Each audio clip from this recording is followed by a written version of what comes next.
ਵਾਹਿਗੁਰੂ ਜੀ ਕਾ ਖਾਲਸਾ ਵਾਹਿਗੁਰੂ ਜੀ ਕੀ ਫਤਿਹ। ਅੱਜ ਜਦੋਂ ਅਸੀਂ ਤੀਸਰੇ ਘੱਲੂਘਾਰੇ ਦੇ ਸ਼ਹੀਦਾਂ ਨੂੰ ਯਾਦ ਕਰ ਰਹੇ ਹਾਂ ਜਿਨ੍ਹਾਂ ਨੇ 1984 'ਚ ਇੱਕ ਅਸਾਮੀ ਜੰਗ 'ਚ 300 ਦੇ ਕਰੀਬ ਸ਼ਹੀਦ ਸਿੰਘਾਂ ਨੇ ਸੰਤ ਜਰਨੈਲ ਸਿੰਘ ਖਾਲਸਾ ਭਿੰਡਰਾਂਵਾਲਿਆਂ ਦੀ ਅਗਵਾਈ ਵਿੱਚ 1 ਲੱਖ ਦੇ ਕਰੀਬ ਭਾਰਤੀ ਫੌਜ ਦੇ ਨਾਲ ਮੁਕਾਬਲਾ ਕੀਤਾ ਤੇ ਅਕਾਲ ਤਖਤ ਅਤੇ ਦਰਬਾਰ ਸਾਹਿਬ ਦੀ ਰਾਖੀ ਲਈ ਆਪਣੀਆਂ ਜਾਨਾਂ ਵਾਰੀਆਂ। ਸੰਤ ਜਰਨੈਲ ਸਿੰਘ ਭਿੰਡਰਾਂਵਾਲਾ ਜੀ ਨੇ ਇੱਕ ਸੁਨੇਹਾ ਸਾਨੂੰ ਦਿੱਤਾ ਸੀ ਕਿ ਜਿਸ ਦਿਨ ਦਰਬਾਰ ਸਾਹਿਬ 'ਚ ਭਾਰਤੀ ਫੌਜ ਆਪਣੇ ਪੈਰ ਰੱਖੇਗੀ ਉਸ ਦਿਨ ਖਾਲਿਸਤਾਨ ਦੀ ਨੀਂਹ ਰੱਖੀ ਜਾਵੇਗੀ। ਸੋ ਸਾਧ ਸੰਗਤ, ਖਾਲਿਸਤਾਨ ਦੀ ਨੀਂਹ ਜੋ ਜੂਨ 6 1984 ਨੂੰ ਰੱਖੀ ਗਈ ਸੀ, ਆਪਾਂ ਉਹਨਾਂ ਸਿੰਘਾਂ ਨੂੰ ਯਾਦ ਕਰਦਿਆਂ ਉਹਨਾਂ ਨੂੰ ਸ਼ਰਧਾਂਜਲੀ ਇਹੀ ਹੋਵੇਗੀ ਕਿ ਆਪਾਂ ਉਹਨਾਂ ਦਾ ਉਹ ਸੁਪਨਾ ਜੋ ਉਹਨਾਂ ਨੇ ਲਿਆ ਸੀ ਆਪਣੇ ਆਜ਼ਾਦ ਰਾਜ ਦਾ, ਉਸ ਦੇ ਲਈ ਉਸ ਵੱਲ ਨੂੰ ਵਧੀਏ ਤੇ ਆਪਣਾ ਰਾਜ ਪ੍ਰਾਪਤ ਕਰੀਏ। ਵਾਹਿਗੁਰੂ ਜੀ ਕਾ ਖਾਲਸਾ ਵਾਹਿਗੁਰੂ ਜੀ ਕੀ ਫਤਿਹ।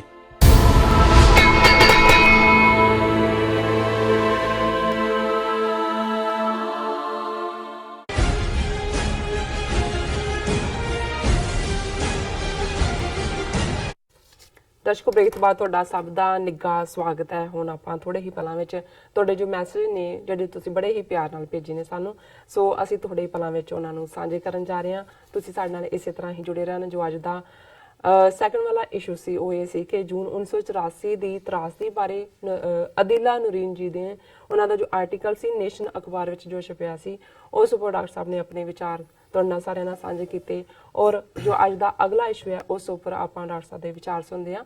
ਸੋ ਤੁਸੀਂ ਸਾਡੇ ਨਾਲ ਇਸੇ ਤਰ੍ਹਾਂ ਬਣੇ ਰਹਿਣਾ। ਅਸੀਂ ਤੁਹਾਡੇ ਮੈਸੇਜ ਥੋੜੇ ਹੀ ਪਲਾਂ ਵਿੱਚ ਸ਼ੇਅਰ ਕਰਨ ਜਾ ਰਹੇ ਹਾਂ। ਥੈਂਕ ਯੂ ਸੋ ਮਚ ਜੀ। ਡਾਕਟਰ ਸਾਹਿਬ ਕੀ ਕਹਿਣਾ ਚਾਹੋਗੇ? ਦੇਖੋ, ਇੱਕ ਜ਼ਮਾਨਾ ਸੀ ਜਦੋਂ ਕੋਈ ਲਫ਼ਜ਼ ਅਫਰੀਕਾ ਕਹਿੰਦਾ ਸੀ, ਜਾਂ ਅੱਜ ਵੀ ਵੱਡੇ ਹਿੱਸੇ, ਤੇ ਸਾਡੇ ਸਾਹਮਣੇ ਅਫਰੀਕਾ ਦਾ ਇਮੇਜ ਇੱਕ ਭੁੱਖੇ ਔਰ ਬੁਰੀ ਤਰ੍ਹਾਂ ਜਿਹੜੇ ਗਰੀਬੀ ਨਾਲ ਲੜ ਰਹੇ, ਬਿਮਾਰੀਆਂ ਨਾਲ ਭਰੇ ਹੋਏ ਲੋਕ। ਔਰ ਇਸੇ ਤਰ੍ਹਾਂ ਅਫਰੀਕਾ 'ਚ ਵੀ ਜਦੋਂ ਫਿਰ ਸਬ ਸਹਾਰਾ ਅਫਰੀਕਾ ਦੀ ਗੱਲ ਹੁੰਦੀ, ਜਿਹੜੀ ਸਹਾਰਾ ਡੈਜ਼ਰਟ ਦੇ ਨਾਲ ਜਾ ਕੇ ਲੱਗਦਾ, ਉਹ ਆਮ ਅਫਰੀਕਨ ਦੇਸ਼ਾਂ ਨਾਲੋਂ ਵੀ, ਸਾਊਥ ਅਫਰੀਕਾ ਔਰ ਦੂਸਰਿਆਂ ਨਾਲੋਂ ਵੀ ਬਦਤਰ ਹਾਲਤ 'ਚ। ਬਿਲਕੁਲ। ਹੁਣ ਇੰਡੀਆ ਨੇ ਆਪਣਾ ਝੂਠ ਕਿਵੇਂ ਵੇਚਿਆ ਆਪਣੇ ਆਪ ਨੂੰ ਲਾਰਜੈਸਟ ਡੈਮੋਕ੍ਰੇਸੀ ਨਹੀਂ, ਮੋਸਟ ਪ੍ਰੋਗਰੈਸਿੰਗ, ਡਿਵੈਲਪਿੰਗ ਔਰ ਸੁਪਰ ਪਾਵਰ ਬਣਨ ਵੱਲ ਜਾ ਰਿਹਾ, ਪਰ ਹਕੀਕਤਨ ਕੀ ਅੱਜ ਵੀ ਭਾਰਤ ਦੇ ਨਕਸ਼ੇ 'ਚ ਮੈਜੋਰਿਟੀ ਲੋਕ ਕਿਸ ਹਾਲਤ 'ਚ ਜੀ ਰਹੇ ਨੇ? ਇਹ ਜਦੋਂ ਕੋਈ ਨਾ ਕੋਈ ਉਹਨਾਂ ਦੀ ਬਾਰੇ ਕੋਈ ਇੰਟਰਨੈਸ਼ਨਲ ਰਿਪੋਰਟ ਆਏ ਉਦੋਂ ਵੀ ਚੀਕਾਂ ਮਾਰਦੇ ਨੇ ਜਿੰਨੀ ਨਹੀਂ ਡਾਟਾ ਇੱਧਰ ਦੀ। ਪਰ ਜਦੋਂ ਉਹਨਾਂ ਦੇ ਆਪਣੇ ਆਫੀਸ਼ੀਅਲ ਇਹ ਗੱਲ ਐਡਮਿਟ ਕਰਦੇ ਨੇ, ਔਰ ਇਹ ਅੱਜ ਦੀ ਮੇਨ ਖਬਰ ਉਹਨਾਂ ਦੀ ਦੱਖਣ ਹੈਰਾਲਡ ਅਖਬਾਰ ਨੇ ਲਾਈ ਹੈ, malnutrition in India versus than sub Saharan Africa, ਕਿ ਸਬ ਸਹਾਰਾ ਅਫਰੀਕਾ ਦੇ ਵਿੱਚ ਵੀ ਜਿਹੜੀ ਹਾਲਤ ਬੱਚਿਆਂ ਦੀ ਮਾਲ ਨਿਊਟ੍ਰੀਸ਼ਨ ਖੁਰਾਕ ਹੁੰਦੀ ਹੈ ਮਾਲ ਮਾੜੀ ਘੱਟ, ਔਰ ਉਹਦਾ ਨਤੀਜਾ ਬੱਚਿਆਂ ਨੂੰ ਜਿਹੜੀਆਂ ਬਹੁਤ ਸਾਰੀਆਂ ਬਿਮਾਰੀਆਂ ਮਾਲ ਨਿਊਟ੍ਰੀਸ਼ਨ ਦੀ ਵਜ੍ਹਾ ਕਰਕੇ ਹੀ, ਉਹ ਕਈ ਤਾਂ ਸਟੈਂਟਡ ਗਰੋਥ ਹੁੰਦੀ ਹੈ, ਮੈਂਟਲ ਵੀ, ਫਿਜ਼ੀਕਲ ਵੀ, ਐਨੀਮੀਆ ਦੇ ਮਾਰੇ ਹੋਏ, ਕਈਆਂ ਦੀ ਪੋਟ ਬੈਲੀ, ਢਿੱਡ ਵਧੇ ਹੋਏ। ਔਰ ਦੂਸਰਾ ਮਤਲਬ ਮਾਲ ਨਿਊਟ੍ਰੀਸ਼ਨ ਇੱਕ ਵੱਡਾ ਰੀਜ਼ਨ। ਔਰ ਇਹ ਉਹਨਾਂ ਦੀ ਮੈਂ ਲਫ਼ਜ਼ਾਂ 'ਚ ਪੜ੍ਹਾਂ, LK Atheeq, principal secretary of the rural development and Panchayat Raj, ਇਹ ਆਫੀਸ਼ੀਅਲ ਹੈ ਗਵਰਨਮੈਂਟ ਦਾ, who tweeted state malnutrition figures released by the Department of Women and Children, ਇਹ ਵੀ ਸਰਕਾਰੀ ਏਜੰਸੀ 'ਚ, on Saturday morning said there is an overall malnutrition rate of up to 41.2% in rural India and 31% in urban areas. 41% ਤੋਂ ਜ਼ਿਆਦਾ ਪਿੰਡਾਂ ਦੇ ਵਿੱਚ ਜਿਹੜੇ ਬੱਚੇ ਨੇ ਪੇਂਡੂ ਭਾਰਤ ਦੀ ਬੈਲਟ, ਉਹ ਮਾਲ ਨਿਊਟ੍ਰੀਸ਼ਨ 'ਚ ਨੇ, ਭੁੱਖੇ ਨੇ ਜੀ। ਔਰ ਸ਼ਹਿਰਾਂ ਦੇ ਵਿੱਚ ਹਰ ਤੀਸਰਾ ਬੱਚਾ 31% ਦੇ ਕਰੀਬ ਅਰਬਨ ਏਰੀਆਜ਼ 'ਚ ਹੈ। Figures for the state, which include statistics from 15 districts, show varying levels of malnutrition among children within the age group of 0 to 6 years, demographically belonging to economically weaker sections of society. ਫਿਰ ਅੱਗੋਂ ਉਹਨਾਂ ਨੇ districts ਦਾ breakup ਦਿੱਤਾ ਵੀ ਕਿਹਦੇ 'ਚ ਕਿੰਨੇ % ਹੈ, ਕਿੰਨੇ 'ਚ ਕੀ ਹੈ। ਫਿਰ ਉਹਨਾਂ ਨੇ ਕਿਹਾ ਵੀ ਇਹ ਇੱਕ ਮਾਲ ਨਿਊਟ੍ਰੀਸ਼ਨ ਸੋਸ਼ਲ ਪ੍ਰੋਬਲਮ ਬਣ ਗਈ ਹੈ। ਮਾਲ ਨਿਊਟ੍ਰੀਸ਼ਨ ਬਿਗਨਸ ਇਨ ਦਾ ਵੂਮ, ਇਹ ਤਾਂ ਜਦੋਂ ਬੱਚਾ ਕੁੱਖ 'ਚ ਹੁੰਦਾ ਹੈ ਉੱਥੋਂ ਸ਼ੁਰੂ ਹੋ ਜਾਂਦਾ ਹੈ। ਅੱਧ ਜਿਹੜੇ ਨੇ ਪਲੇ ਹੋਏ ਬੱਚੇ ਜਿਹੜੇ ਨੇ ਨਿਕਲਦੇ ਨੇ ਜਨਮ ਵੇਲੇ, ਔਰ ਉਹ ਬਿਮਾਰੀਆਂ ਨਾਲ ਲੈ ਕੇ ਆਉਂਦੇ ਨੇ, ਕਿਉਂਕਿ ਬਹੁਤ ਸਾਰਾ ਜੁੜਿਆ ਹੀ ਤੁਹਾਡੀ ਖੁਰਾਕ ਨਾਲ ਹੁੰਦਾ। ਔਰ ਫਿਰ ਇਸ ਚੋਂ ਅਸੀਂ ਦੇਖਦੇ ਹਾਂ, ਫਿਰ ਉਹਨਾਂ ਨੇ explaining that a pregnant woman is anaemic, the baby is also born anaemic, ਕਿਉਂਕਿ ਮਾਂ ਨੂੰ ਹੀ ਨਹੀਂ ਖੁਰਾਕ ਮਿਲੀ ਤੇ ਬੱਚਾ ਵੀ ਜਿਹੜਾ ਉਹ ਅਨੀਮੀਆ ਦਾ ਸ਼ਿਕਾਰ ਹੈ, ਆਇਰਨ ਨਹੀਂ ਹੈ। ਜੀ ਔਰ ਫਿਰ ਹੁਣ ਤੁਸੀਂ ਪਹਿਲਾਂ ਤਾਂ ਇਹ ਫਿਗਰ ਬੱਚਿਆਂ ਦੀ ਆਈ, ਪਰ ਇਧਰ ਹੈ nearly 70% of women in India are anemic.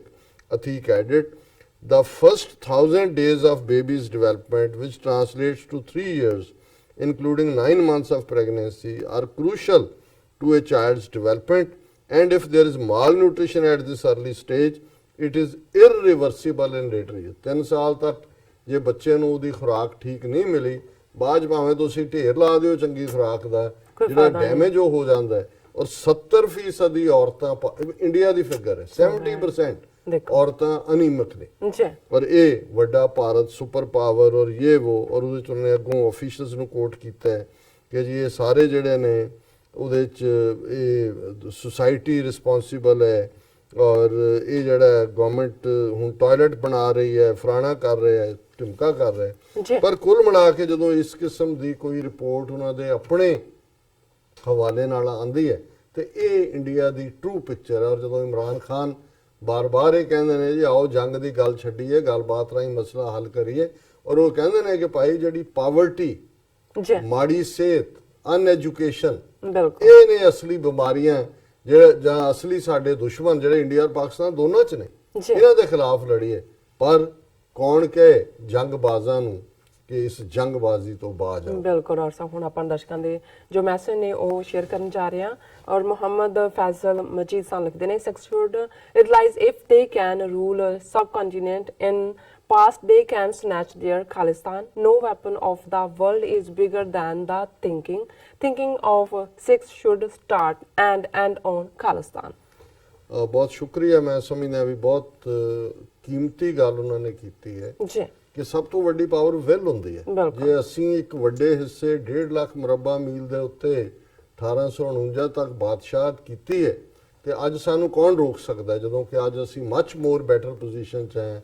Diaspora Sikh 5 million ਜਿਹੜਾ ਬੈਠਾ ਹੈ ਹਰ ਕਿਸਮ ਦੀ ਮਦਦ ਦੇ ਲਈ। ਬਹੁਤ ਸ਼ੁਕਰੀਆ ਭਾਈ ਸਾਹਿਬ। ਦਰਸ਼ਨ ਸਿੰਘ ਜੀ ਸਾਨੂੰ ਲਿਖਦੇ ਨੇ, ਵਾਹਿਗੁਰੂ ਜੀ ਕਾ ਖਾਲਸਾ ਵਾਹਿਗੁਰੂ ਜੀ ਕੀ ਫਤਿਹ। ਭੁਪਿੰਦਰ ਸਿੰਘ ਜੀ ਵੀ ਸਾਨੂੰ ਲਿਖਦੇ ਨੇ, ਡਾਕਟਰ ਸਾਹਿਬ ਵਿਕੀਪੀਡੀਆ ਦੇ ਅਨੁਸਾਰ ਇਜ਼ਰਾਈਲ 'ਚ ਜਿਊਸ਼ 75% ਅਰਬੀ 20ਵੀਂ ਸਦੀ ਸਨ 2011 ਤੱਕ, ਪਰ ਇੱਕ ਹੋਰ ਵਰਲਡ ਪਾਪੂਲੇਸ਼ਨ ਸਾਈਟ ਅਨੁਸਾਰ 2019 ਚ 81.5% ਜਿਊਸ਼ ਤੇ ਅਰਬੀ 15% ਰਹਿ ਗਏ ਨੇ। ਬਹੁਤ ਸ਼ੁਕਰੀਆ, ਕਿਉਂਕਿ ਮੈਂ ਲੇਟੈਸਟ ਚੈੱਕ ਨਹੀਂ ਸੀ ਕੀਤਾ ਫਿਗਰ, ਮੈਨੂੰ ਵੀ 15% ਦਾ ਆਈਡੀਆ ਸੀ ਵੀ ਉਹਨਾਂ ਨੇ ਨਾ ਸਿਰਫ ਉਹਨਾਂ ਨੂੰ ਹੌਲੀ ਹੌਲੀ ਡੀਫਰੈਂਚਾਈਜ਼ ਕੀਤਾ ਹੈ। ਇਹ ਜਿਹੜੀ ਪਾਪੂਲੇਸ਼ਨ ਡੈਮੋਗ੍ਰਾਫਿਕਸ ਆ ਘਟਣਾ ਕਾਊਂਟ ਹੀ ਨਾ ਕਰੋ, ਉਹ ਹਾਲਾਤ ਪੈਦਾ ਕਰ ਦਿਓ, ਨੌਕਰੀਆਂ ਹੀ ਨਾ ਦਿਓ, ਜਾਂ ਦੂਜੇ ਉਹ ਫਿਰ ਖੱਬੇ ਸੱਜੇ ਜਾਣ ਲੱਗ ਜਾਂਦੇ ਨੇ, ਜੋ ਅੱਜ ਸਾਡਾ ਪੰਜਾਬ 'ਚ ਹਾਲ ਹੋਣਾ ਸ਼ੁਰੂ ਹੋਇਆ ਹੈ। ਜੀ ਮੁਹੰਮਦ ਫੈਜ਼ਲ ਮਜੀਦ ਜੀ ਸਾਨੂੰ ਫਿਰ ਦੁਬਾਰਾ ਲਿਖਦੇ ਨੇ, I pray to Allah for Sikhs to reach their Khalistan destination.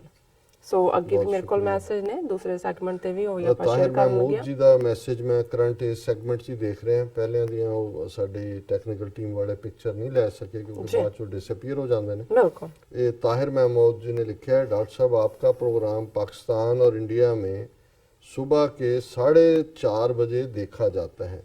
अगर ये प्रोग्राम शाम को 4:30 हो तो ये प्रोग्राम देखने वालों की गिनती लाखों में हो जाएगी। It's a good suggestion. अच्छा ਤੁਹਾਡਾ ਸੁਝਾਅ ਹੈ। ਹੁਣ ਕਾਫੀ ਦੇਰ ਤੋਂ ਇਹ ਫਿਕਸ ਹੈ, ਬਟ ਇਹਨੂੰ ਅਸੀਂ ਹੋਰ ਲੇਟ ਵੀ ਜੇ ਰਾਤ ਨੂੰ ਪੁਸ਼ ਕਰੀਏ ਤੇ ਸਵੇਰੇ 4:30 ਦੇ 5:30 ਹੋ ਜਾਣਗੇ ਵੱਧ ਤੋਂ ਵੱਧ। ਬਿਲਕੁਲ। ਔਰ ਜੇ ਅਸੀਂ ਸ਼ਾਮ ਨੂੰ 4 ਵਜੇ ਕਰਦੇ ਹਾਂ ਤੁਹਾਡੇ ਉੱਥੇ 4:30 ਕਰਨ ਦੇ ਲਈ ਤਾਂ ਅਸੀਂ ਲੋਟਸ ਮੈਂ ਕੱਟਦੀ ਤੁਹਾਡੀ ਗੱਲ, ਕਿਉਂਕਿ ਇਹ ਰਿਪੀਟ ਵੀ ਹੁੰਦਾ ਨਾ ਸਾਡਾ ਪ੍ਰੋਗਰਾਮ। ਹਾਂ ਨਹੀਂ, ਪਰ ਉਹ ਜੋ ਲਾਈਵ ਦੇਖਣ ਵੇਲੇ ਹੁੰਦੇ ਨੇ ਕਿ ਫਸਟ ਜੀ। ਪਰ ਦੇਖੋ ਲੈਟ ਵੀ ਸੀ, ਇਹ ਆਲਰੇਡੀ ਵੀ ਹੋਰ ਵੀ ਸਾਨੂੰ ਵੀਰਾਂ ਨੇ ਉਧਰ ਭਾਰਤੀ ਕਬਜ਼ੇ ਵਾਲੇ ਪੰਜਾਬ ਚੋਂ ਵੀ ਕਿਹਾ, ਲੈਟ ਵੀ ਸੀ।